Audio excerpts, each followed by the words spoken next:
les couleurs, c'est le rendez-vous de la découverte, de surprises, de témoignages, de parcours aussi divers les uns que les autres. C'est une invitation pour pallier au manque d'exposition de passionnantes plumes en tout genre. Lire de toutes les couleurs, c'est une fenêtre ouverte sur l'échange de ma passion du livre avec toi, lui, elle. Nous y échangerons avec un ou plusieurs invités, des autrices, des auteurs et aussi des professionnels de la chaîne du livre. Je t'invite à suivre ma nouvelle émission hebdomadaire. Bonjour Catherine Caillol. Bonjour Mika. Écoute, bienvenue sur Lire de toutes les couleurs. Donc tu es conférencière, auteure, tu es anti-métropole. C'est ce que j'ai lu sur ta biographie. Nous nous sommes rencontrés au Salon du Livre, on dit plus Salon du Livre de Paris, mais c'est Festival du Livre. Et voilà, donc je vais te laisser nous parler un peu de toi. Et tu viens tout droit de la Martinique. Oui, je viens tout droit de la Martinique, mais avant de venir de la Martinique, je suis née à Paris dans le 10e, de parents martiniquais. Mm-hmm. Et très jeune, mes parents sont revenus en Martinique où j'ai grandi, où je suis toujours. Ok, donc tu es reparti en Martinique. Vous avez fait le sens inverse de ce que beaucoup de personnes font. Donc tu es né ici et tu as fait ton enfance là-bas. À partir de quel âge? Alors je suis arrivée très jeune. Je n'étais même pas encore au CP. Ah oui, d'accord. Et puis, j'ai grandi donc en Martinique, mais très rapidement, ma cellule familiale s'est constituée. Mon père étant enfant unique de ses parents, ma cellule familiale s'est très, très rapidement constituée de ma grand-mère paternelle et mon père, qui ont été tout le long de ma vie mes mieux porteurs. Ah oui. J'ai perdu mon père très tôt, j'avais 16 ans. Oui. Je raconte un petit peu tout ça, toute cette partie de mon parcours de vie, de ma naissance jusqu'à mon arrivée en Martinique, un petit peu mon adolescence qui a été très difficile parce que empreinte de la maladie de mon père qui avait un cancer de l'œsophage. Ensuite, il est parti, donc j'allais entamer ma 16e année.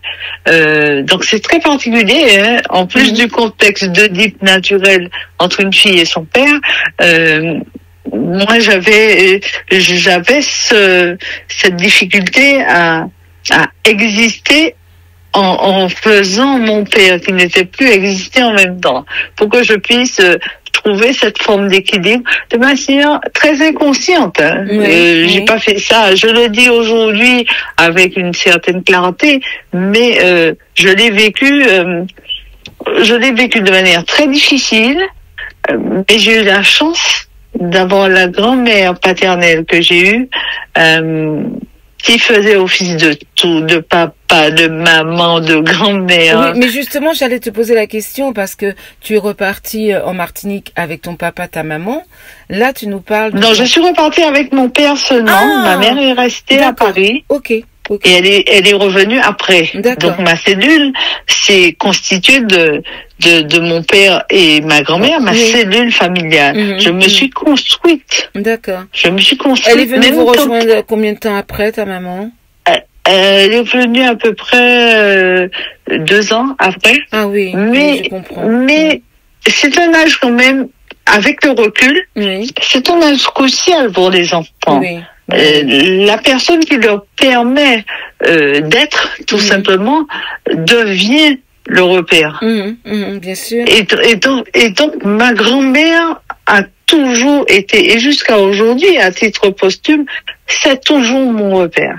Ah, c'est fou, hein, quand même. Mais je suis imprégnée de ça. C'est vraiment... je n'arrive pas à dire autrement. Je dis ma grand-mère parce que c'est pas elle qui a inventé la grossesse, mais je pense que qu'il s'agit de la seule chose qu'elle n'ait pas faite. Ah oui. C'est porter la grossesse, mais tout le reste. s'offrir, m'accompagner, m'aider à me développer, m'aider à construire ma vie de femme adulte, m'aider à construire ma vie professionnelle. Oui, alors... Elle est partie à 97 ans et j'en avais 46. D'accord. Et tu as quel âge aujourd'hui? Alors, j'ai 55 ans cette année. Ok, d'accord. Ah oui, ça fait quand même une dizaine d'années, quoi. Ouais. Oui, c'est ça. On est à l'aube du 10e anniversaire de son départ. Oui, c'est ça. Ça va être quelque chose. Mais pour moi, elle n'est pas partie parce que, enfin oui, elle est partie. Mais pour moi, je n'ai pas vécu ça comme le drame du départ de mon père. Ah. Alors, il est vrai qu'il y a 30 années qui séparent les deux départs. Mon père est parti, j'allais entamer ma 16e année. Oui. Ma grand-mère est partie, j'entamais ma 46e année. Ah oui. Donc, ce ne sont pas les mêmes périodes de vie. Elle m'a tellement donné. Dis-moi, est-ce que à l'époque, puisque aujourd'hui, par rapport à ton professionnel qui tu es aujourd'hui, on va en parler tout à l'heure, tu es quand même non seulement autrice, enfin auteur, mais tu es aussi éditrice. Donc ça veut dire que la lecture, le lire a une grande place dans ta vie. Est-ce que à cette époque donc de ton enfance, c'est un outil qui était déjà très présent? Alors, j'ai un père directeur d'école. Oui. Donc j'étais au bon endroit. J'avais comme livre de chevet favori, j'en parle dans mon premier ouvrage, L'éloquence du corps. J'avais comme livre de chevet favori le dictionnaire que mon père utilisait quand il était enfant. D'accord. Donc une de dictionnaire avec les pages couleur sépia. À l'ancienne. Ah oui. Et les pages, soit elles étaient très fines, quand on prend ces dictionnaires. Extrêmement. Soit les pages elles sont très fines, ou soit elles sont un peu plus épaisses. Et c'est extraordinaire parce que ça nous met déjà en transe un petit peu pour les personnes qui aiment lire. Hein. Ah oui, oui. Voilà. Et puis elles étaient très fines. Et puis dans une couleur sépia, assez vieillie. Et puis il y avait une odeur particulière. Vraiment, c'est quelque chose. Pour moi, c'est quelque chose c'est un lien très fort. C'est avec ce dictionnaire que mon père a passé sa scolarité et moi, j'arrive des décennies après et je suis plongée dans ça. Oui, je comprends. Et donc ça veut bien dire que la lecture, le lire avait une place dans ta vie, donc depuis l'enfance. Et est-ce que c'est ce qui t'a amené justement à passer un baccalauréat? Parce que ton papa était professeur de quoi, tu m'as dit? Mon père était directeur d'école primaire. Ah oui, d'accord. Et j'ai passé un baccalauréat littéraire. C'est ça. À 2, lettres et langues. Et ce baccalauréat, tu l'as passé en Martinique? Et oui, en Martinique. C'est chouette. Et après, donc tu t'es un petit peu, tu as été un petit peu vers la communication et l'action publicitaire. Oui, mais avant tout ça, j'ai quand même fait quelque chose. J'ai toujours voulu être dans l'enseignement comme mon père. Ah d'accord. Ok. Et donc, pour plusieurs raisons. La première, c'était de me dire avec ma grand-mère, qui était cette personne de notre temps, elle était née en 1919. Ah oui. Donc, avec la nécessité d'être fonctionnaire, pour elle, c'était la garantie de l'emploi, c'était la transition aussi, en étant enseignante, l'apprentissage auprès des plus jeunes. Donc, j'ai grandi dans cet environnement. Donc, j'ai voulu suivre les traces du père que je n'avais plus. D'accord. Et puis, j'ai d'abord été à l'école normale en Martinique, après le bac. Et tout ça est un peu flou depuis les événements que j'ai. Avant de faire ton BTS. Oui, avant de faire le BTS, j'ai voulu faire passer le CAPES, faire tout ça. Et puis, j'ai eu une embûche qui a fait que il fallait que je repasse l'année d'après. J'ai dit, bon, ben, c'est pas pour moi. À l'époque, on m'avait proposé de partir sur la Guyane parce qu'il y avait un besoin d'enseignants sur la Guyane et que j'allais me former tout en travaillant. Et je n'ai pas voulu parce que je n'ai pas voulu laisser ma grand-mère. Et je suis partie ensuite à Paris de nouveau. Je suis restée 10 jours. Je suis partie à Paris, me suis inscrite à la Sorbonne parce que je voulais justement faire les langues étrangères. J'avais envisagé, je me dis bon, je vais pas être enseignante, ben je vais être journaliste. Je me cherchais beaucoup, et je suis restée 9 jours. Je suis revenue en Martinique et je me suis dit bon, il faut peut-être que je fasse quelque chose là maintenant. C'était te chercher ou bien tout simplement tu avais tellement de désir en toi que tu ne savais pas en fait vraiment. Tu attendais que la direction vienne à toi un petit peu. Oui. Et puis je vais à l'université de Martinique. Je m'inscris en doc d'anglais. Je fais une année de doc d'anglais et entre-temps on ouvre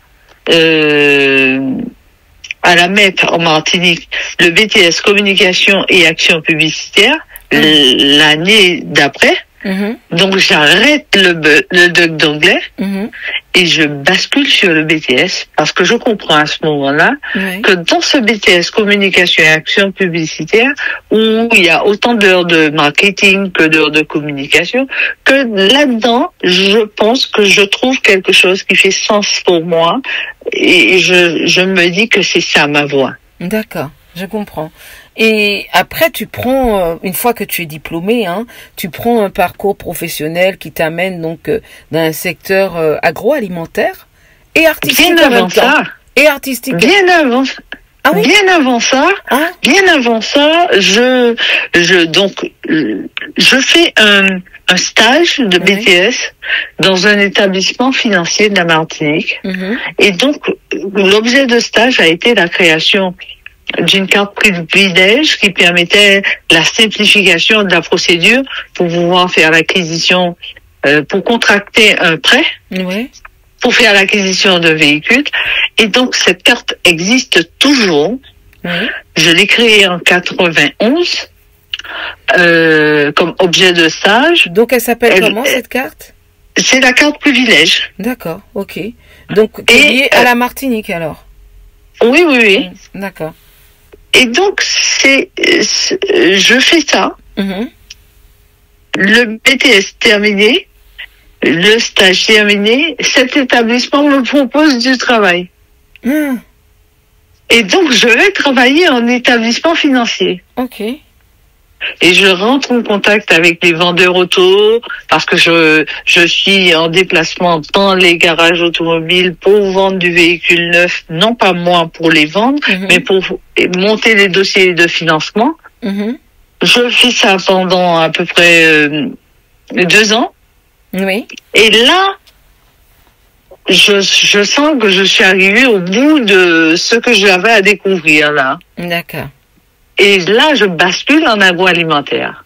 Dans le groupe Aubéry, je bascule dans l'agroalimentaire, d'abord sur la Martinique, comme commercial. Quel était ton rôle alors? Ah, commercial.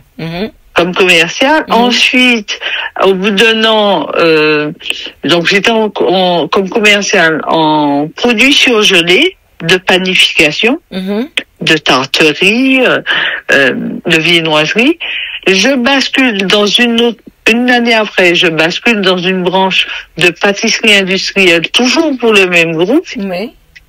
Suite à ça, je leur dis, je pense que j'ai fait le tour de la question. Et là, maintenant, il faut que je passe à l'étape d'après. J'ai besoin d'encadrer des équipes. Je me sens capable de le faire. D'accord. Et le groupe Aubéry me donne l'opportunité d'occuper un poste d'encadrement en agroalimentaire, mais le poste était disponible sur la Guadeloupe. Et donc, il me demande si ça m'intéresse, si je veux relever le challenge. Et j'accepte. D'accord. J'accepte et je pars en Guadeloupe. Une femme de défi quand même, hein? Ah oui, oui. Ouais, je pars 15 jours après en Guadeloupe. Oui. Je m'installe en Guadeloupe. Donc, ils m'ont aidé, hein. Ils m'ont aidé à m'installer. Je m'installe en Guadeloupe. J'y reste 4 ans. Oui. Je réunis, le groupe avait acheté 3 petites entités qu'il fallait faire fusionner et il fallait amener des gens qui ont tout le temps été rivaux professionnels, il fallait les amener à être des collègues de travail. Ah oui, collègues ou partenaires Non, collègues, puisque les 3 structures ont fusionné. Ah ouais. Oh. Donc, des gens qui se sont happés, déchirés un petit peu tout le temps, professionnellement, je veux dire. Bien sûr. Il fallait les amener à s'entendre et à faire un. Ah oui. Et donc là, j'ai fait ça pendant 3 ans et je dis aux responsables du groupe Aubéry, bon, maintenant j'avais fait un accord avec vous pour 3 années, maintenant je veux retourner en Martinique pour d'autres challenges parce que je pense que j'ai fait le tour là. Et ils me disent, mais ça va être compliqué pour nous de leur donner une année parce que le temps qu'ils trouvent quelqu'un pour me remplacer, et puis ils n'avaient pas un équivalent de ce poste de disponible en Martinique, donc je reste une année de plus le temps qu'ils trouvent quelqu'un. Je fais une rupture avec eux. Une rupture de contrat? Et oui, une rupture de contrat avec eux à l'amiable. Et entre le moment où j'ai terminé mon préavis et le moment où j'ai occupé un nouveau poste en Martinique, il s'est passé un week-end. Ah ben dis donc, à la fille de terrain, hein, vraiment. Hein. Oui. Mais véritablement, c'est-à-dire que c'est pas que je sois instable, mais c'est que quand j'ai fait le tour d'une question, voilà, je comprends. J'ai besoin, il faut que j'ai du grain à moudre. Ben, en fait, c'est pour ça que ta profession d'aujourd'hui te va parfaitement bien, je pense, parce que tu as plusieurs casquettes, en fait. C'est ça. Donc, voilà, tu as plusieurs casquettes, donc la multiplication des casquettes, ça te sied à merveille parce que tu peux être comme ça. Et parce que, alors, à quel moment la musicologie est rentrée dans ta vie? Parce que j'ai compris que tu es autrice quand même. Compositrice. Oui, je suis. Oui, également. Voilà, d'accord. Alors, c'est une histoire. Je suis née le 10 août 70 à Paris dans le 10e. Bon. Enfant, en Martinique, je disais à mon père, je ne me sens pas chez moi ici. Ah. Alors il m'a dit en Martinique, mais je ne savais pas quoi vraiment lui répondre. Et je pense que du fait de sa profession, il avait compris qui j'étais, il avait compris ce qui me manquait. Et donc il m'a éveillé à la musique. Et je me baladais avec un tourne-disque rouge. Je suppose que c'est pour ça que j'aime cette couleur. Un tourne-disque rouge, un 45 tours, de Fraudet 47 tours. Oui. Et j'écoutais toute la variété française. Alors c'était un tourne-disque ou c'était un manche-disque là, de l'époque? Ah non, vraiment un truc que ah ouais. Oui, je me baladais avec, je le portais à la main. Et après que je le posais, je glissais mon disque et j'écoutais ma musique. Ok. Donc mon père m'avait offert ça. Et donc comme j'étais quelqu'un d'assez solitaire, j'étais très bien dans cet élément. J'avais mon truc à moi quand je voulais. Et donc il m'a inscrite, il a partagé avec moi le fait de prendre des cours de piano. Donc il m'a inscrite au cours de piano. Et quand je n'avais plus cours de piano et qu'on était à la maison, il me faisait faire de l'écoute musicale. Non pas sur la variété française, mais sur l'orchestre mythique emblématique de la Martinique, dont l'un des membres fondateurs est son cousin germain, orchestre qui est la Perfecta Martinique. Voilà, la Perfecta. Et donc, il me met à écouter les différents instruments. Il me dit, écoute, là, ce que tu entends là, c'est la guitare, là, c'est le piano, etc. Il égrène tous les instruments et ça devient un lien encore plus fort entre mon père et moi et ça me nourrit à tel point que ça m'apaise. D'accord. Mais donc ça devient mon doudou. Oui. Catherine, je voudrais... mais la place de ta maman, à ce moment-là? Alors, je mentirais que de dire que je m'en souviens. Ah oui, ok. D'accord. Je ne m'en souviens pas. Ouais, d'accord. Ouais. Je ne retrouve pas dans ma mémoire, je ne retrouve que ma grand-mère. Ok. C'est vraiment l'enfant qui a vécu un petit peu cette coupure, quoi. Ah oui, mais je ne retrouve que ma grand-mère. Oui, tu as remplacé ta grand-mère, ta maman par ta grand-mère. Mais ça n'est pas le choix délibéré. Non, bien sûr, non. Les choses dans la vie ont fait que ça se soit déroulé comme ça. Mais ce que je veux dire, ta maman, elle était toujours quand même auprès de vous. Ils n'étaient pas séparés, tes parents. Alors, quand elle est revenue en Martinique. Non, voilà, ils étaient dans la même maison, mais c'est pareil. Elle n'avait pas la place. Encore une fois. La personne qui a joué le rôle de maman dans ma vie, c'est ma grand-mère. D'accord. Donc même dans cet ouvrage, l'éloquence du corps, j'ai exploré cette chose. Alors, éloquence du corps, excuse-moi, éloquence du corps, qui est ton premier ouvrage? Oui, tout à fait, sorti en juin 2023. Oui, et qu'est-ce qui fait? Tout à fait. Alors, on passe de la musique, donc tu fais du piano et tout, enfant, tout ça. Est-ce que tu écrivais déjà un petit peu quand tu étais enfant? Du tout. Voilà. Et qu'est-ce qui fait qu'à un moment donné, parce que on reviendra quand même à la musique, parce que tu es quand même musicothérapeute énergétique, donc ça veut dire que tu as poussé quand même cet apprentissage de la musique et jusqu'à en faire une partie de tes métiers, parce que je dis que tu as plusieurs métiers à mon sens. Et qu'est-ce qui a fait qu'un jour tu te décides à écrire, donc en 2023? Alors, donc je mène cette vie dans l'agroalimentaire, mais en parallèle, cette chose de la musique me cherche. J'aime la musique. J'aime les musiques. J'aime la musique au sens large du terme. Ça me fait du bien.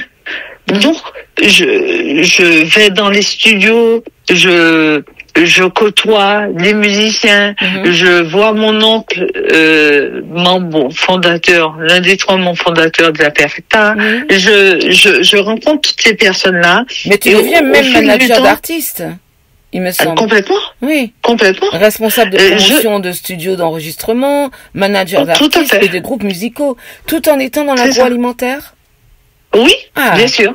Ah ouais, quelle énergie. C'est-à-dire que je mène de front mon métier, mon métier qui est ma réalisation professionnelle, qui me galvanise, et puis je mène en même temps, de manière inconsciente, cet apprentissage des différents métiers de la chose musicale. Ouais. Et mais c'est après que je le comprends. Tu es même autrice, en fait. Et avant ça, oui, je suis autrice. Et avant ça, je me dis, la musique me fait du bien.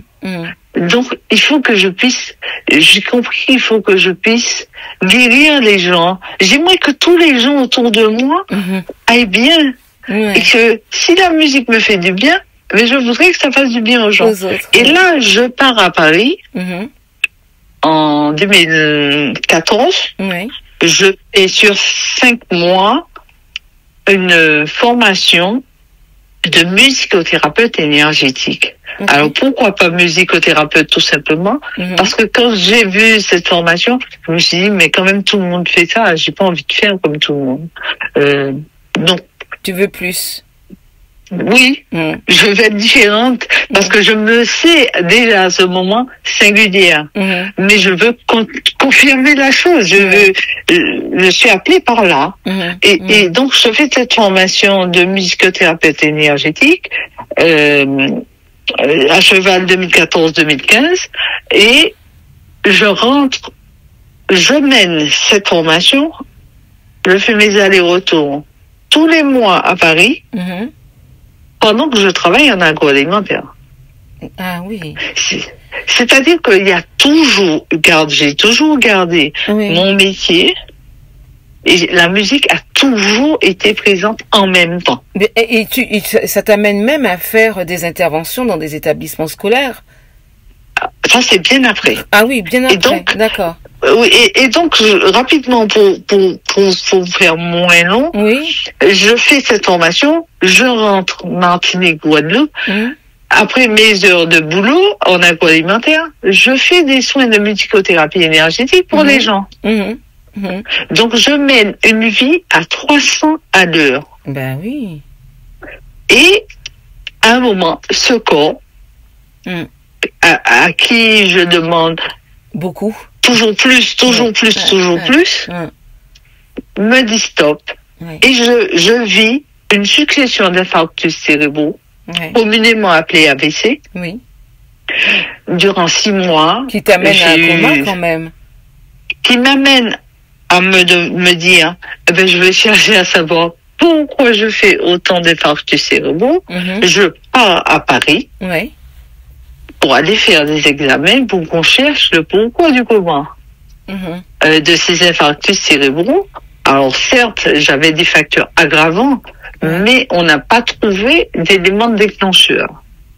Et à ce moment-là, les médecins concluent en me disant, écoutez, Madame Cailleul, nous n'avons pas trouvé d'éléments déclencheurs. Vous avez des facteurs aggravants, surmenage, etc.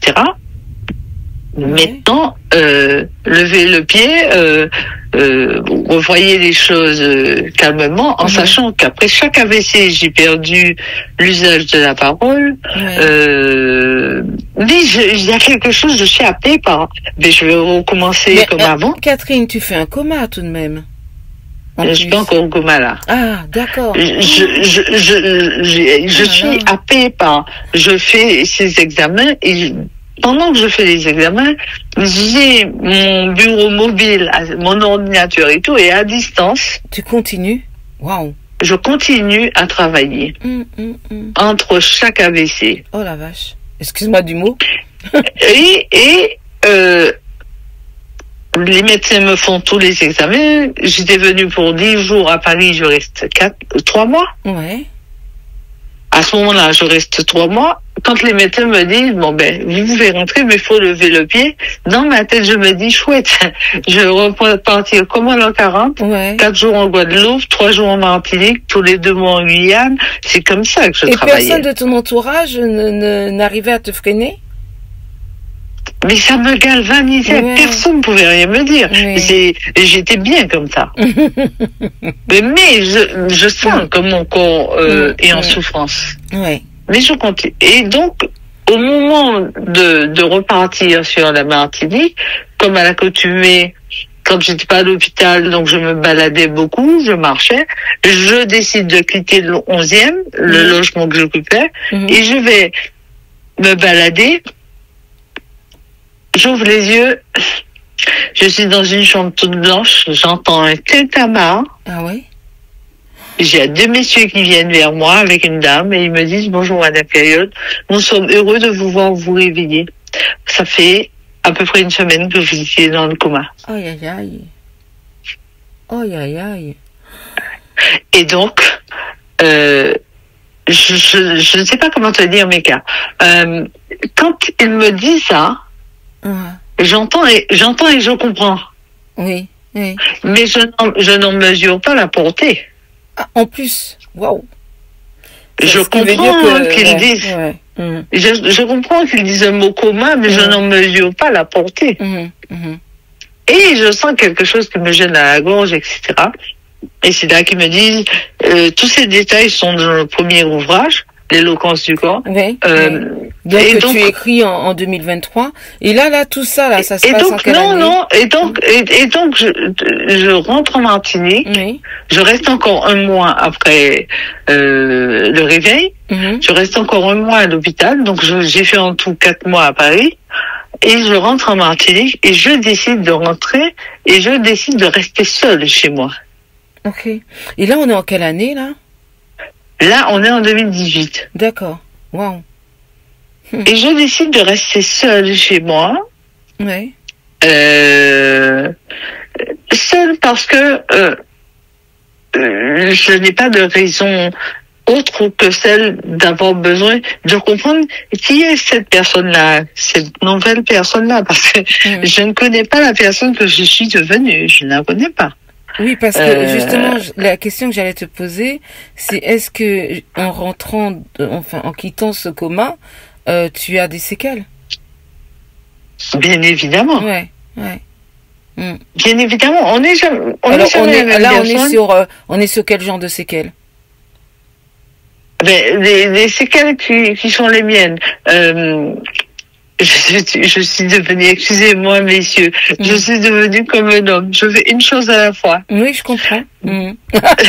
Donc, excusez-moi messieurs, je dis ça plutôt pour rigoler de moi-même. Oui, bien sûr. Mais je suis ok avec ça. Je n'arrive plus à synchroniser 2 actions en même temps. Mais au moins tu es en vie.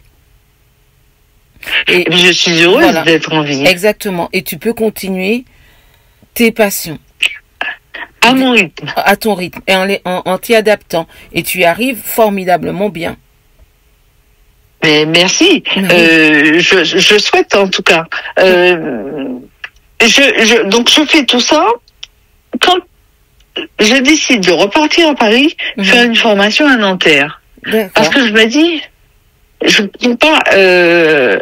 J'ai eu quand même cette période entre la sortie du coma, je suis rentrée en Martinique, avant de repartir faire de la formation à Nanterre, j'ai traversé une période d'à peu près 1 an, une période que j'appelle une période un peu down, où je pleurais tous les jours, en n'acceptant pas la personne que je comprenais que j'étais devenue. Je voulais pas cette personne, ça m'était totalement étranger et je ne voulais pas. Et je décide de faire cette formation. Je fais cette formation. À l'issue, pendant la formation, j'ai cet éveil qui m'indique, qui m'amène à créer une méthode de sauvegarde des patrimoines musicaux. Parce que je me dis, la musique me fait du bien, donc il faut que je trouve un moyen de sauvegarder la musique, que je sois utile, que je sois nécessaire. D'accord. Ce sont tes méthodes que tu appelles HSE et PSE. D'accord. Alors, j'ai d'abord la méthode HSE, héritage source d'éducation, pour sauvegarder des patrimoines de tradition orale vers une formalisation à l'écrit, qui est une forme de conservation. Et là,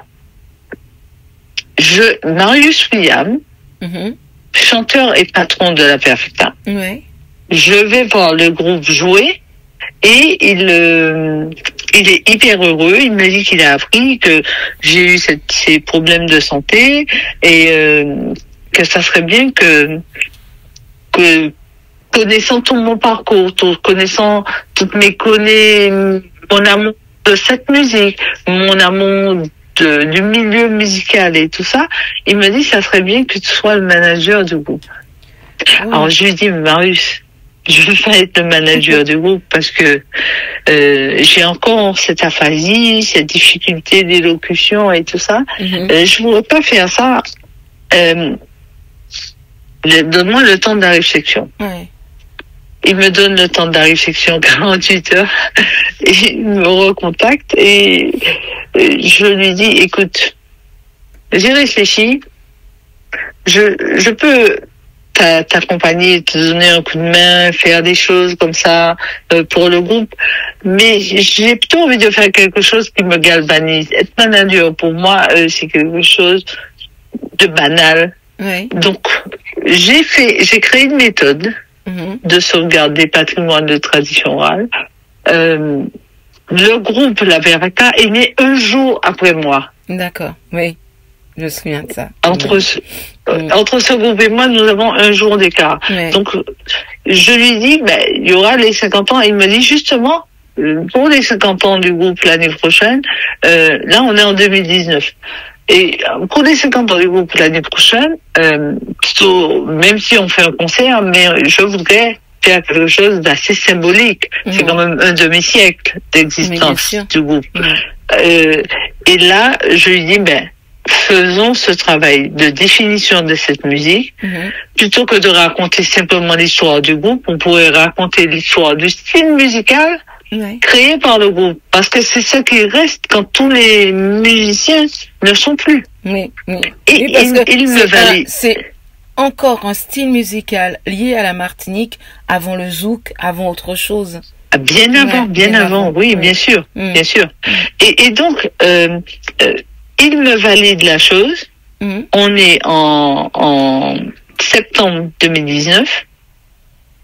Je constitue une équipe avec Jean-François Mongis, directeur musical, pianiste, amoureux de la musique, amoureux de nos musiques, enseignant de musique à l'Académie de Martinique, Christian Eugénia, proche de Alfred Pulvaldadi aux percussions, donc Alfred Pulvaldadi, un ancien, une cheville ouvrière de cette cadence perfecta, et Marius. Tu dis bien la cadence perfecta, c'est ça? Ah oui, parce que c'est un style musical identifié et identifiable, dont on a défini les codes, non pas pour faire de la redite, mais pour permettre à cette musique d'accéder à d'autres espaces de développement auxquels elle n'aurait pas eu accès sans l'écriture. Et donc, à ce moment-là, arrive la pandémie. On démarre tout ce travail, mais arrive la pandémie de Covid-19. Et les seules choses qui étaient ouvertes, c'était les écoles. C'est vrai. Donc, je mets en application avec Jean-François, je lui dis, je vais faire les interventions dans les écoles, parce qu'elles sont ouvertes. Donc, on a défini les codes de cette musique, et je commence à faire les interventions avec Marius, avec Polo, Albert, et avec Christian Eugénia et Jean-François Mongis. On fait des interventions dans les écoles, primaires, collèges et lycées. Et puis, la pandémie gagne encore du terrain, donc on constitue encore des formules un peu plus réduites, avec un espacement dans les écoles, parce que même si les écoles sont ouvertes, on peut pas aller venir complètement comme s'il se passait rien. Donc on espace les choses, donc on réduit les choses. Je me retrouve avec Marius, des fois avec Marius et Christian, ou des fois Marius, Christian, Jean-François. Enfin, on alterne, on fait des ateliers d'initiation découverte de cette cadence perfecta dès septembre 2020. Et entre-temps, la pandémie, tout le monde connaît cette histoire. Oui, puis elle avance de plus en plus, oui, bien sûr. Oui. Et puis, elle gagne 2022, j'ai quand même constitué un coffret, puisque pour pouvoir faire ce travail, cette étude sur le style musical, j'ai choisi une période de référence. Une période de référence qui va de 70 années de la création du groupe jusqu'à 85. Et dans cette période de référence, j'ai sélectionné 48 titres et j'ai rajouté 2 titres qu'on a créés, dont Perfecta Fayola, qui est le titre emblématique dont je suis l'auteur-compositrice, et Jean-François Mongis, l'arrangeur, emblématique de cette cadence Perfecta. Et donc, je discute avec Marius, avec Jean-François, avec l'équipe, et je leur dis, je pense que j'ai compris par quel chemin il faut emprunter pour accueillir qui on est à l'issue de quel que soit l'événement qu'on traverse. Il s'agisse de pathologie, de changement, de l'âge adulte, de la vie active à la retraite. Les blessures qu'on a pu avoir, voilà, tout. Quel que soit ce qu'on... Je pense avoir compris quel chemin il faut emprunter. Et j'ai un ami qui a eu un AVC et qui refuse d'accueillir la personne qu'il est, je pense avoir compris. Donc, je vais coucher ça sur papier. Je vais créer un contexte à partir de certains éléments de ma vie que je vais mettre en superposition avec l'histoire de mon corps, de ma conception à aujourd'hui. Et là, j'écris le livre L'éloquence du corps, dans lequel j'inclus la méthode HSE et la réalisation des ateliers dans les écoles. Oui, pour sortir de ça. Parce que tu nous dis que c'est un livre qui explore divers aspects de la vie humaine. Oui, tout à fait. En se basant sur les formations transmises par le corps. Oui. Pendant le voyage terrestre, j'aime bien ça. Pendant le voyage terrestre, oui. Oui, parce que le corps est un grand baba. Et puis là, on est en juin 2023, je sors l'éloquence du corps. Et c'est à ce moment-là que tu crées de ce fait ta maison d'édition, ou tu l'avais déjà créée? Oui, je l'ai créée en 2021. D'accord, ok.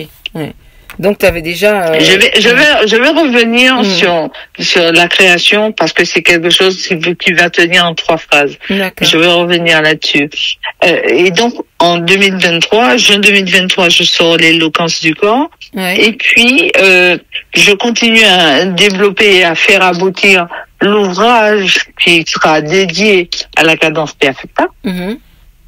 Et je le fais aboutir en prenant les titres de la période de référence, c'est 60 titres, que je prends la tâche d'une copiste musicale dont c'est le métier de retranscrire les audios en partition. Je prends la tâche également de professionnels qui savent écrire le créole dans l'orthographe actuelle du créole. Et je me dis, qu'est-ce qui pourrait être vraiment emblématique de tout ça? Je me dis que le lieu d'expression par excellence de ce groupe et qui a marqué les mémoires, c'est le club. Et donc, je décide de créer un songbook qui symbolise toutes ces 4 années de travaux sur la définition des codes de cette musique, l'écriture des partitions de cette musique, de ce répertoire, et l'écriture des textes dans l'orthographe actuelle du créole. Et je sors en juin 2024 mon 2e ouvrage, qui est le songbook, le Club Perfecta Martinique. D'accord. Et en plus, c'est une encyclopédie quand même. C'est c'est un ouvrage, je pense que tout le monde devrait avoir dans sa bibliothèque créole. Oui. C'est une pièce de collection. Bien sûr. C'est un ouvrage cousu qui s'ouvre à plat, etc. Et puis, je continue, donc je développe tout ça depuis juin 2024. Je participe à la fête de l'humain, au village du livre à la fête de l'humain en septembre 2024. Et je continue à développer un petit peu toute cette activité, mais je réfléchis en même temps. Et je me dis, j'ai écrit l'éloquence du corps. J'ai fait le travail concernant le style musical de la Perfecta. Mais je sens en même temps en moi que il y a quelque chose qui n'est pas encore en place en moi. Et je me dis, je pense qu'il y a un endroit que je n'ai pas encore exploré, qu'il faudrait que j'explore. Et c'est à ce moment-là que j'ai une forme de déclic en fin d'année 2024. Il faut que et je me dis, il faut que j'aille chercher dans mon enfance. Et c'est là que j'ai été chercher dans mon enfance et que j'ai pu mettre le doigt et rendre consciente toutes ces parties de moi dont je n'étais pas fière, parce que le candidaton, la société, la famille, etc. Oui. Et je me suis dit, je ne peux pas avoir traversé tout ce que j'ai traversé. La vie ne m'a pas permis d'expérimenter tout cela, oui, pour que je n'aille pas jusqu'au bout de l'expérience, pour que je puisse partager et transmettre. Et c'est là qu'arrive du traumatisme de la honte à l'art de se reconstruire avec créativité. Parce que moi, je pense que chacun de nous a des blessures émotionnelles de l'enfance qui se logent dans notre inconscient, et on continue à évoluer à l'âge adulte avec ces blessures qui transmutent, qui se transforment de différentes manières. On n'est pas toujours fier de ça. Et puis, à un moment, on a une récurrence d'événements. On se dit, mais pourquoi ça n'arrive qu'à moi? Ça n'arrive exclusivement qu'à moi.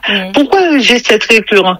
Et quand on va chercher à l'intérieur ce sont des choses que souvent on met soit dans la cave ou dans notre sac à dos. Mais ça n'est pas parce que l'on a logé des choses dans notre sac à dos, dans notre cave, que les choses n'existent pas. Ben, tu nous dis bien, et si cette douleur du passé se transformait en une opportunité de reconstruire notre identité et de libérer notre créativité. Tu as totalement raison. Tout à fait. Totalement raison.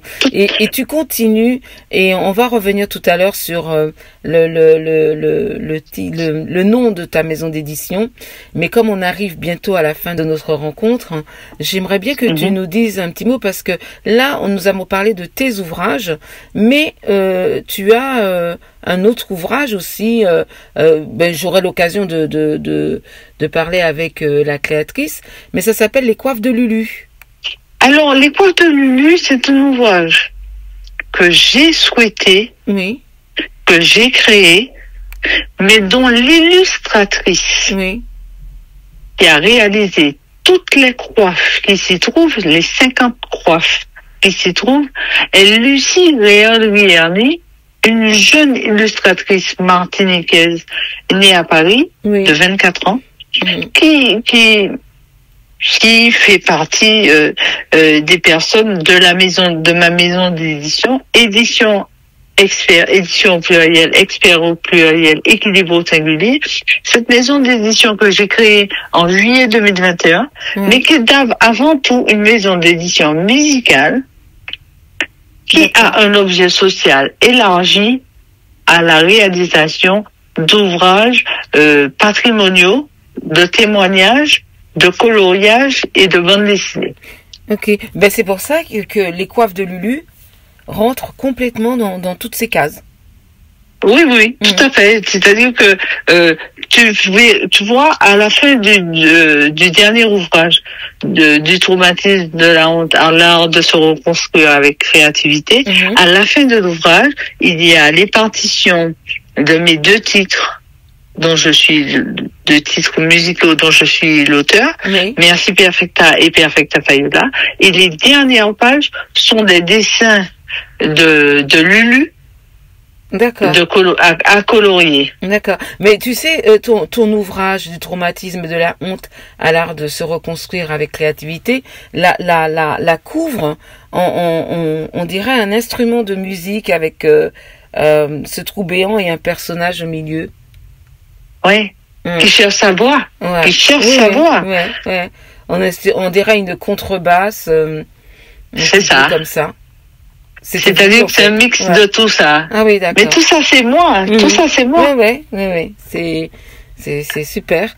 Et écoute, on arrive à la fin. On aura l'occasion de reconverser. J'aimerais juste que tu puisses nous dire un petit peu ta première expérience là. C'est ta première expérience au Salon du Livre de Paris.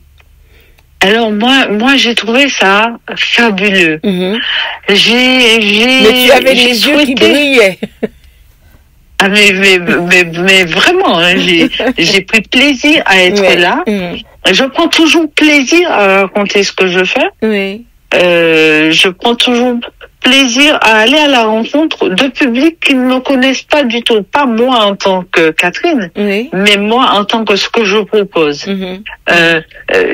J'aime bien aller à la rencontre des gens qui ont cette ouverture différente, parce que c'est quand même très singulier. J'ai un parcours quand même très très très singulier, et arriver à rebondir de la Bien sorte sûr. après tout ce que j'ai traversé. Mhm. Je suis tellement heureuse d'avoir vécu ce festival du livre de Paris. Mhm. Tout s'y retrouvait. Ça veut dire que je suis arrivée en tant que Catherine qui a rebondi et qui a construit son histoire, Ouais. sous une bannière de l'origine de mes parents, donc la Martinique, Oui. le pays dans lequel j'ai grandi et dans lequel je suis toujours, et ça se passe dans le pays dans lequel je suis née, dans l'arrondissement dans lequel je suis née. Donc c'était une alchimie de tout, et en ça c'était magique pour moi. Ouais, c'est formidable. Alors j'ai envie que tu nous donnes un mot de fin, s'il te plaît. Alors moi j'ai toujours envie d'avoir envie. Merci beaucoup. Et j'invite chacun à accueillir chaque version que la vie lui donne à expérimenter. Merci beaucoup Catherine, et puis à très bientôt, parce que je sens que tu nous prépares quelques petites choses. Merci beaucoup Mika, il y a encore des pépites à venir. Ouais, je pense. Merci beaucoup. En attendant les pépites, nous allons écouter le titre Perfecta Fayola, dont tu es auteure-compositrice.